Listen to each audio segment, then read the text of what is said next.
Hello WhatsApp guys, আজকের ভিডিওটা হতে চলেছে অনেক কঠিন এবং অনেক গুরুত্বপূর্ণ।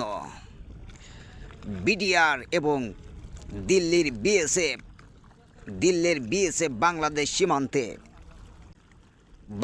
সীমান্তে এসে বাংলাদেশের জমি দখল করার অভিযোগ।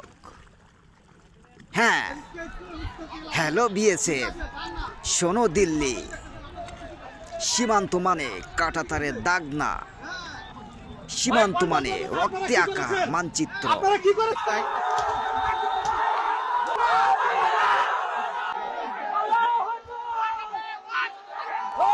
যে মাটি আমাদের বাপ দাদারা রক্ত দিয়ে স্বাধীন করেছে, সেই মাটিতে তোমরা রাতের আধারে এসে জোর করে খুঁটি গাড়বে, আর আমরা চুপ করে দেখব? না না, সেই দিন শেষ। বিজিবি পালিয়ে যাওয়ার জন্য না, পাহারা দেওয়ার জন্য দাঁড়িয়ে আছে। প্রতিটা ইঞ্চি মাটি আমাদের কাছে শুধু জমি না, ওটা আমাদের মায়ের আঁচল। তোমরা যদি ভাবো বড় দেশ বলে ছোট দেশের বুকের উপরে দাঁড়িয়ে পা চালাবে, তাহলে ভুল ভাবছো।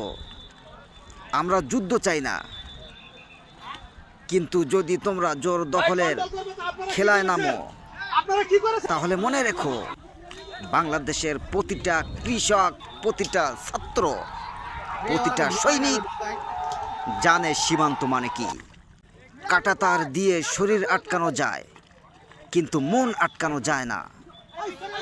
আর একবার যদি অন্যায়ভাবে 1 ইঞ্চি মাটি ছোঁয়ার সাহস করো, তাহলে ইতিহাস আবার লিখতে হবে। এবার কলম দিয়ে না, রক্ত দিয়ে লিখবে বিজিবি। সীমান্তে শান্তি চাইলে সম্মান দিয়ে কথা বলো, দাদাগিরি দেখাতে হলে উত্তরটা কড়ায় গন্ডায় বুঝিয়ে নেবে বাংলাদেশ।